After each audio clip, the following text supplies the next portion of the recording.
Let's walk through some of the options we have for stairs. This case, we've already done an emergency set of stairs, but what we're going to look for is maybe to have a more kind of appealing staircase that would be more like a grand staircase in our Keystone building. So I'm going to move to level 1, and off to the side here, I'm actually going to build the stairs outside the building, and then if we like any of the ones, we can always move them inside, and just kind of makes it a little easier, especially as you're drawing. You don't catch and connect onto certain things that are inside the building, and that can be a little frustrating. So I'm going to go ahead and on the architecture tab, move to the circulation panel and grab stair. Much like what we do in a lot of our settings, we want to make sure to change the type to what we want. I'm going to stay with the monolithic stair. We're going to do base level 1. We want to go to level 2. Make sure, look at the calculation. 34 risers is what we need. I'm going to change the, before we did the run on the left, we're going to do the center this time. And then you can always change if there's an offset. We're not going to have one in this case, but you can also change the actual run width. That's how wide the stairs are.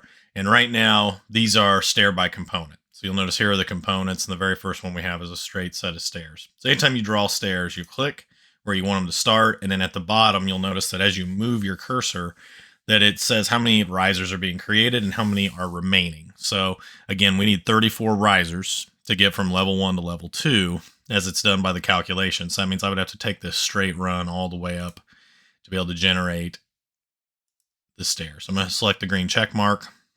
Let's go to the 3D view. This is what this would look like.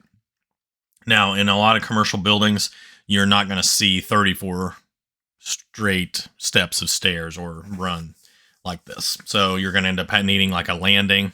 Usually it's about 15 risers. Then you have a landing. And then, there we go. So if we wanted to do this to code, we would need to make sure to add a landing and stop and do all that kind of stuff. So in order to do that, going back to level 1, if I did go to stair, did a straight run here, and I wanted one where it's like, all right, let's do about 15 risers. Click. I'm going to leave a little bit of room between the last one. I'm going to click again, do about another 15 risers, and then notice that, I'm going to have to finish out with the last few. So if I hit the green check mark, go back to the 3D view, you're going to see this would be probably a little bit more like what we would have. And again, the amount of space I leave between steps is going to be how much of a landing that you have. But this would be kind of, the way that you would add landings in there automatically in order to, kind of compare rather than just doing a straight run of stairs. All right, going back to level 1. We're going to take a look at our next stair by component. So we have the straight set, and then we have a full step spiral. So if we leave our cursor there, you can see it creates like a full spiral. So when I select this, it says to click to enter the spiral run center. So what you're doing is you look at the diameter. So like right now, this would be 4 foot going from the center out to where the center is. So that's going to be pretty tight. You can even see this. And then let's go to about 5 feet. I'm going to click, and you can see that it's going to then generate just a spiral staircase. And how tight that spiral is. So the larger it is, the more, the less kind of turn that you have to make. As tight of a turn, but that's going to be like a spiral staircase if you were going to make something like that. All right, level 1, go back to stair. We can also do a center ends spiral. So you specify a center point, a start point, and an end point. So that right there, we just clicked the center and then went out and then kind of drew that in. So here I'll click. Again, I can kind of set up. Notice how the arc kind of changes on this. So like if I wanted to go 8 feet and then maybe I wanted to start like this, then I can have it and go all the way around. Notice where it kind of shows me where it's going to stop when I have all that. So when I click, hit the green check mark. When I go into the 3D view, you'll see there's the particular set. So definitely a little bit more of an arc rather than a spiral, like the staircase next to it, and to be able to see what that looks like. All right, the next one here is going to be an L-shaped winder. So Again, making sure, you'll notice I've noticed on a couple of the ones I had only 33 risers. It's because for some reason it's always defaulting to level 2 framing, which is the next level that's above level 1. So let's make sure that we get level 2 selected. And then the L-shaped winder, you just click where you want it to start.